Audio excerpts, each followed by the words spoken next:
Hello everyone, আমার চ্যানেলে নতুন একটা ভিডিওতে তোমাদের সকলকে স্বাগত জানাই। আজকে আমি ক্লাস 7-এর একটা টপিক নিয়ে আলোচনা করছি, সেটা হচ্ছে চুম্বক বা ম্যাগনেট। তো চুম্বক বা ম্যাগনেট জানতে গেলে আমরা আমাদের সাধারণত চোখের সামনে যে জিনিসগুলো ভেসে ওঠে, চুম্বক কি লোহাকে আকর্ষণ করবে, অর্থাৎ চুম্বকের আকর্ষণ ধর্ম আছে, এটা একদম আমরা ছোট থেকে জানি।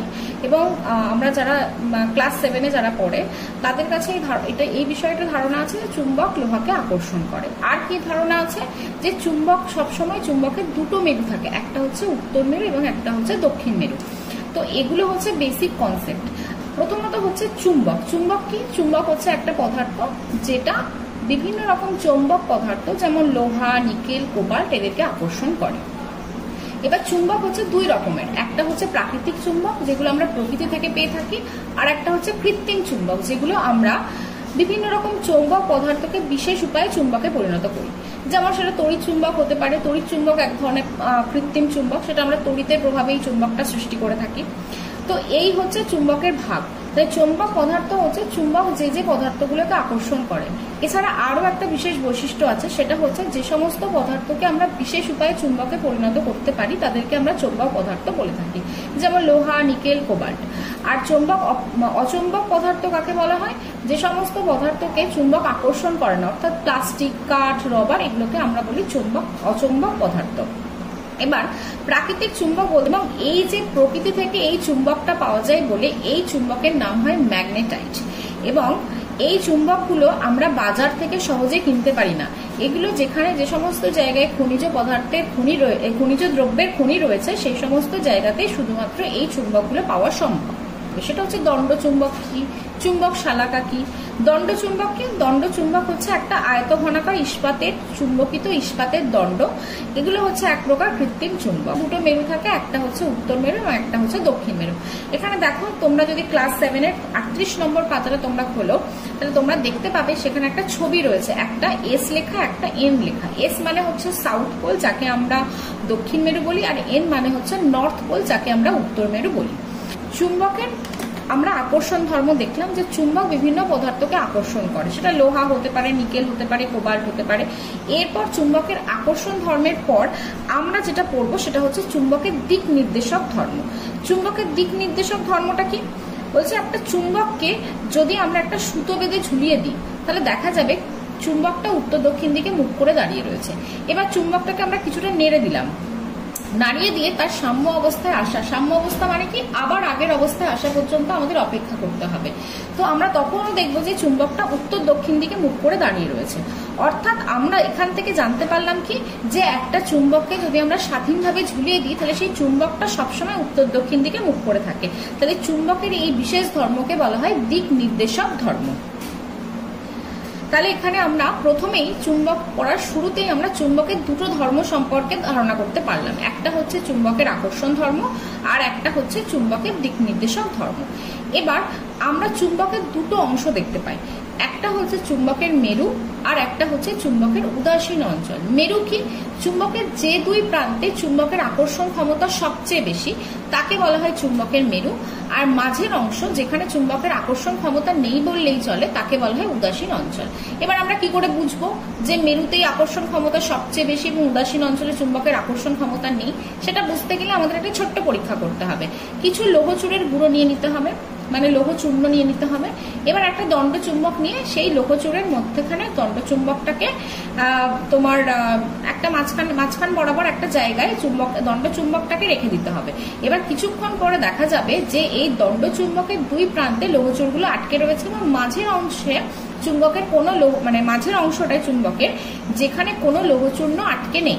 অর্থাৎ এই পরীক্ষা থেকে আমরা বুঝতে পারি যে চুম্বকের দুই প্রান্তে যেখানে চুম্বকের আকর্ষণ ক্ষমতা সর্বাধিক তাকে বলা হয় মেরু, আর যেখানে চুম্বকের মাঝখানে যেখানে চুম্বকের আকর্ষণ ক্ষমতা নেই তাকে বলা হয় উদাসীন অঞ্চল। আচ্ছা, আর একটা জিনিস তোমাদের এখানে জানতে হবে, সেটা হচ্ছে চুম্বক শলাকা। চুম্বক শলাকাটা কি? বলছে চুম্বক শলাকা হচ্ছে আসলে একটা ছোট্ট হালকা চুম্বকিত ইস্পাতের পাত। চুম্বকের নানা পরীক্ষা নিরীক্ষা করার জন্য পরীক্ষাগারে যে এক ধরনের চুম্বক ব্যবহার করা হয় সেটা হচ্ছে চুম্বক শালাকা।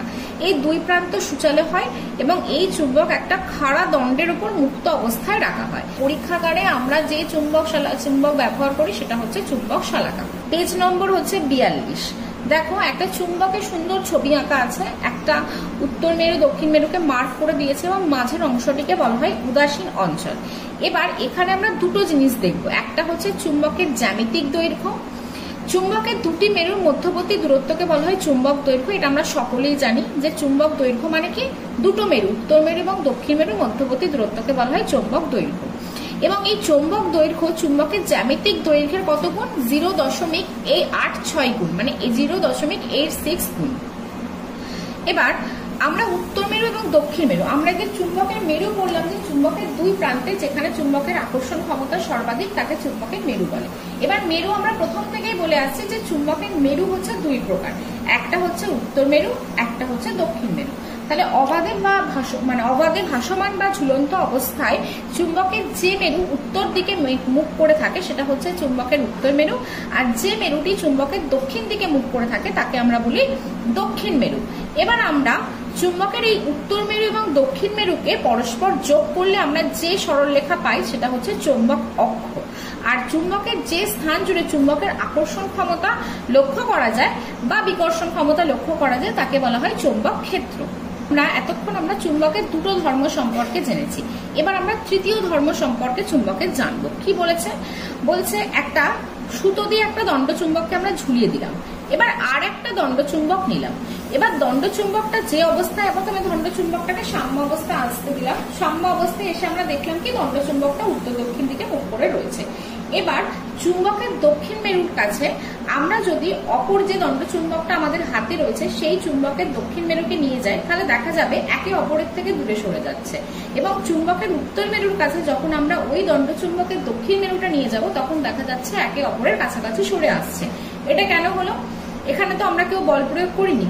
এখানে এটা হওয়ার কারণ হচ্ছে যখন চুম্বকটাকে আমরা সাম্য অবস্থায় ঝুলিয়ে দিয়েছি সেখানে উত্তর মেরু এবং দক্ষিণ মেরু সৃষ্টি হয়েছে, এবং যখন আমরা উত্তর মেরুকে উত্তর মেরুর কাছে নিয়ে যাচ্ছি এরা একে অপরকে বিকর্ষণ করছে, অর্থাৎ সমমেরু পরস্পরকে বিকর্ষণ করে, এবং উত্তর মেরুকে যখন আমরা দক্ষিণ মেরুর কাছে নিয়ে যাচ্ছি তখন এটা পরস্পরকে আকর্ষণ করছে, অর্থাৎ বিষম মেরু পরস্পরকে আকর্ষণ করে। তাহলে এখান থেকে আমরা দুটো সূত্রে উপনীত হলাম, একটা হচ্ছে সমমেরু পরস্পরকে বিকর্ষণ করে এবং বিপরীত মেরু পরস্পরকে আকর্ষণ করে। এবার আমরা একটা নতুন জিনিস জানবো, সেটা হচ্ছে চৌম্বক আবেশ, এবং খুব গুরুত্বপূর্ণ একটা টপিক চৌম্বক আবেশটা, তোমাদের পরীক্ষার জন্য ভীষণ ইম্পর্টেন্ট। চৌম্বক আবেশটা সম্পর্কে জানতে গেলে তোমাদের একটা ছোট্ট পরীক্ষা প্রথমে করতে হবে।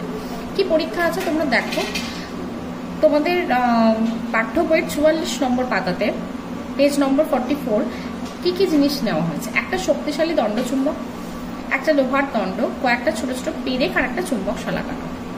কি করেছে? প্রথমে দেখো একটা শক্তিশালী দণ্ডচুম্বক নিয়েছে এবং এই দণ্ডচুম্বকটা কি করেছে? পেরেকটাকে আকর্ষণ করছে, আর পেরেকটাকে আকর্ষণ করছে এবং প্রথম পেরেকটা নিচে আর একটা পেরেক দিয়েছে এবং সঙ্গে সঙ্গে দেখা যাচ্ছে প্রথম পেরেকটা দ্বিতীয় পেরেকটাকে আকর্ষণ করছে, দিয়ে একটা চুম্বকের চেন তৈরি হয়েছে। কিন্তু আমরা যদি অপর ক্ষেত্রে লক্ষ্য করি যে একটা পেরেক রয়েছে, সেই পেরেকের নিচে যদি আমরা অপর একটা পেরেককে দিই কিন্তু এদের মধ্যে কোনো আকর্ষণ বা বিকর্ষণ বল কাজ করে না। তার কারণ কি? তার কারণ আমরা জানি যে লোহা এক ধরনের চৌম্বক পদার্থ, সেটা চুম্বক দ্বারা আকর্ষিত হয়, কিন্তু লোহা লোহাকে আকর্ষণ করে না। যে দণ্ড চুম্বকটার প্রভাবে কি হয়েছে? প্রথম পেরেকটা চুম্বকে পরিণত হয়েছে এবং প্রথম পেরেকটা দ্বিতীয় পেরেকটাকে আকর্ষণ করেছে, এইভাবে চুম্বকের চেনটা তৈরি হয়েছে। এবার যদি আমরা দণ্ড চুম্বকটাকে সরিয়ে নিই তাহলে দেখা যাবে চুম্বকের চুম্বকত্ব নষ্ট হয়ে গেছে। অর্থাৎ এখানে আমরা কি জানতে পারছি? যে চৌম্বক আবেশ জিনিসটা কি? যে দণ্ড চুম্বকের প্রভাবে যখন কোনো চৌম্বক পদার্থ সাময়িকভাবে চুম্বকে পরিণত করে তখন তাকে বলা হয় চৌম্বক আবেশ।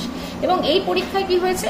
এই দণ্ড চুম্বকের প্রভাবে প্রথম পেরেকটা চুম্বকে পরিণত হয়েছে এবং এটাকে আমরা বলছি চৌম্বক আবেশ। এবং এখানে চৌম্বক আবেশ করতে গিয়ে আমরা আর একটা জিনিস লক্ষ্য করেছি, সেটা হচ্ছে আবেশের প্রভাবে চুম্বকে পরিণত হওয়া প্রথম পেরেকের প্রভাবে দ্বিতীয় পেরেকটা চুম্বকের দ্বারা আবেশিত হয়েছে এবং তার প্রভাবে তৃতীয় পেরেকটা চুম্বকে পরিণত হয়, এভাবে পেরেকের চেনটা তৈরি হয়েছে। তাহলে এই পরীক্ষা থেকে আমরা কি জানতে পারলাম? যে চৌম্বক যখন কোনো চৌম্বক পদার্থকে আকর্ষণ করে তার আগে ওই চৌম্বক পদার্থকে আবেশিত করে চুম্বকে পরিণত করে। তাই বলা হয় যে আকর্ষণের পূর্বে আবেশ হয়। তাহলে প্রথমে আবেশ ঘটছে, তারপরে আকর্ষণ ঘটছে। এরপর আমরা জানবো যে চুম্বকের একক মেরুর অস্তিত্ব আছে কিনা। আমরা সকলেই লাউড স্পিকারের সেই গোল চুম্বক দেখেছি এবং এই গোল চুম্বক দেখে সাধারণভাবে আমাদের মনে হয় যে চুম্বকের দুটো মেরুর তো অস্তিত্ব রয়েছে, আমরা প্রথম থেকে পড়ে আসছি। কিন্তু যখন আমরা ওই লাউড স্পিকারের বা টিভি, আগেকার দিনে টিভিতে যে গোল চুম্বক আমরা দেখতে পেতাম, সেই গোল চুম্বকটাকে যখন আমরা চোখের সামনে দেখি, স্বভাবতই আমরা যখন ক্লাস 7-এ পড়ি তখন আমাদের মনে একটা প্রশ্ন হয় যে আমাদের তো ক্লাসে পড়ানো হয় যে চুম্বকের দুটো মেরু রয়েছে, একটা উত্তর মেরু, একটা দক্ষিণ মেরু। কিন্তু এই যে গোল চুম্বকটা আমরা দেখতে পাচ্ছি, এখানে তো আমরা দুটো মেরু দেখতে পাচ্ছি না। কিন্তু না, চুম্বকের একক মেরুর অস্তিত্ব কখনোই সম্ভব নয়। ওই যদি গোল চুম্বকটাকে আমরা দুটো ভাগে ভাগ করি, তাহলে আমরা প্রত্যেকটা ক্ষেত্রেই দেখতে পাবো উত্তর মেরু এবং দক্ষিণ মেরু সৃষ্টি হয়েছে। এবং সেই ভাগটাকে যদি আমরা আরো ছোট ভাগ করি, সেখানেও আমরা দেখতে পাবো যে দুটো মেরু সৃষ্টি হয়েছে, উত্তর মেরু এবং দক্ষিণ মেরু। অর্থাৎ চুম্বকে যত ছোট ছোট টুকরো করব, প্রত্যেকটা টুকরোতেই উত্তর মেরু এবং দক্ষিণ মেরুর সৃষ্টি হবে। চুম্বকে একক মেরুর কোনো অস্তিত্ব নেই। এবার আমরা এক নজরে চুম্বকের কি কি ধর্মগুলো আমরা পড়লাম সেটা আমরা দেখে নেব। সেটা কি কি আছে? প্রথম হচ্ছে চুম্বকের আকর্ষণ ধর্ম। সেটা একদম প্রথমে আমরা পড়েছি যে চুম্বক লোহা, নিকেল, কোবাল্ট বিভিন্ন চুম্বক পদার্থকে আকর্ষণ করে। দ্বিতীয়ত হচ্ছে চুম্বকের দিক নির্দেশক ধর্ম, যেটা আমরা পড়েছি যে চুম্বককে স্বাধীনভাবে যদি আমরা একটা সুতোয় বেঁধে ঝুলিয়ে দিই, তাহলে সেই চুম্বকটা সাম্য অবস্থায় আসার পর দেখা যাবে চুম্বকটা সবসময় উত্তর দক্ষিণ দিকে মুখ করে রাখবে। তারপরে আমরা কি পড়লাম? যে সমমেরু পরস্পরকে বিকর্ষণ করে এবং বিষমমেরু পরস্পরকে আকর্ষণ করে। তারপরে আমরা কি পড়লাম? আবেশী ধর্ম, যে আকর্ষণের পূর্বে আবেশ হয়, আগে আবেশ হয়, আবেশের পর আকর্ষণ হয়। তারপরে আমরা পড়লাম আগে আবেশ পরে আকর্ষণ, যেটা আমি অলরেডি বললাম। এবং চুম্বকের সর্বদা দুটো মেরু রয়েছে, চুম্বকে একক মেরুর কোনো অস্তিত্ব নেই। তাহলে এই ধর্মগুলো আমরা পড়লাম। আচ্ছা, এবার আমরা চুম্বকের একটা গুরুত্বপূর্ণ অংশ নিয়ে আলোচনা করব, সেটা হচ্ছে তড়িৎ চুম্বক। তোমাদের ভিডিওর শুরুতে আমি বলেছিলাম যে চৌম্বক পদার্থকে বিশেষ কিছু উপায়ে চুম্বকে পরিণত করা যেতে পারে। তার মধ্যে একটা হচ্ছে তড়িৎ। তড়িৎকে কাজে লাগিয়ে আমরা চৌম্বক পদার্থকে সাময়িক চুম্বকে পরিণত করতে পারি। লোহার দণ্ডটাকে নিয়ে লোহার দণ্ডটার ওপর যদি আমরা তামার তার জড়াই, কি দেখা যাবে? লোহার দণ্ডটার ওপর তামার তার জড়ালে সেই লোহার দণ্ডটি সাময়িক চুম্বকে পরিণত হবে। এবং যদি আমি তড়িৎ প্রবাহ বন্ধ করে দিই, তাহলে দেখা যাবে চুম্বকের চুম্বকত্ব নষ্ট হয়ে গেছে। তাহলে তড়িতের প্রভাবে যে চুম্বক তৈরি হয় সেটাই হচ্ছে তড়িৎ চুম্বক। এবার তড়িৎ চুম্বকের কিছু ব্যবহার আছে, যেগুলো আমরা তড়িৎ চুম্বক বিভিন্ন জায়গায় ব্যবহার করে থাকি। যেমন লাউড স্পিকারে আমরা তড়িৎ চুম্বক ব্যবহার করে থাকি, আমরা সাইকেলের ডায়নামোতে, ইলেকট্রিক মিটারে, ফ্রিজের দরজায়, ইলেকট্রিক কলিং বেল এবং ইলেকট্রিক মোটরে আমরা তড়িৎ চুম্বক ব্যবহার করে থাকি। এছাড়াও আর একটা গুরুত্বপূর্ণ তড়িৎ চুম্বকের ব্যবহার রয়েছে, সেটা হচ্ছে আমাদের চোখে যখন যদি কোনো সূক্ষ্ম লৌহচূর্ণ বা লোহার টুকরো যদি আমাদের চোখে আটকে যায়, সেটা বার করার ক্ষেত্রেও ডাক্তাররা তড়িৎ চুম্বক ব্যবহার করে থাকেন। এটিএম এর সম্পূর্ণ কথাটা তোমরা অবশ্যই পড়ে রাখবে। এটিএম হচ্ছে অটোমেটেড টেলার মেশিন। এই বানানটা ভীষণ ইম্পর্টেন্ট, অনেক সময় পরীক্ষাতে আসে যে এটিএম এর সম্পূর্ণ কথাটি লেখো। আর একটা জিনিস এখানে যেটা খুব ইম্পর্টেন্ট, সেটা হচ্ছে সমুদ্রবক্ষে দিক নির্দেশক করার জন্য নাবিকেরা কি ব্যবহার করতেন? তখন হচ্ছে নো কম্পাস ব্যবহার করতেন। যে ভূচুম্বক বলরেখাগুলো উত্তর মেরু থেকে দক্ষিণ মেরু পর্যন্ত বিস্তৃত। এটা অনেক সময় শর্ট প্রশ্নে আসে যে ভূচুম্বক বলরেখাগুলো কোন দিক থেকে কোন দিক পর্যন্ত বিস্তৃত। এবার এটা আমরা কিভাবে জানতে পারি? কারণ আমরা জানতে পারি হচ্ছে পরিযায়ী পাখি। পরিযায়ী পাখি অলরেডি তোমাদের কাছে কনসেপ্ট ক্লিয়ার আছে যে পরিযায়ী পাখি কারা। পরিযায়ী পাখি হচ্ছে শীতের দেশে কিছু পাখি রয়েছে, যারা শীতের দেশে যখন বরফে ঢেকে যায়, উত্তর মেরুতে যখন বরফে সম্পূর্ণ ঢেকে যায়, তখন তারা কি করে? তারা খাবারের জন্য এবং বাসস্থানের জন্য তারা উত্তর মেরু থেকে কোথায় চলে আসে? একদম দক্ষিণ মেরুতে গরমের দেশে চলে আসে এবং সেখানে তারা গরমকালটা শীতকালটা কাটিয়ে পুনরায় আবার তাদের দেশে ফিরে যায়। তো তাদের এই যে যাতায়াতটা কিভাবে হয়, সেটা হচ্ছে ভূচুম্বক বলরেখাকে অনুসরণ করেই হয়। আর আমরা একটা জিনিস, যেটা আমাদের জন্য খুব ইম্পর্টেন্ট, সেটা হচ্ছে পায়রা। পায়রা আমরা বাড়িতে কম বেশি সকলেই পুষি এবং আমরা একটা জিনিস খেয়াল করেছি যে আমাদের যাদের বাড়িতে পায়রা আছে তারা বিষয়টা জানবে যে অন্ধকার হয়ে গেলেও পায়রা দেখবে নিজের জায়গায় পুনরায় ফিরে আসে।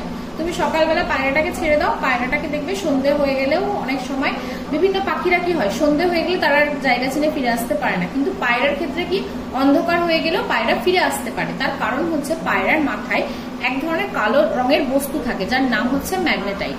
এবং এই ম্যাগনেটাইট থাকার জন্য পায়রা নিজের জায়গা চিহ্নিত করে পুনরায় ফিরে আসতে পারে। তো আজকের আমার এই চুম্বক সম্পর্কে ভিডিও এই পর্যন্তই। তোমাদের কেমন লাগলো তোমরা জানিও।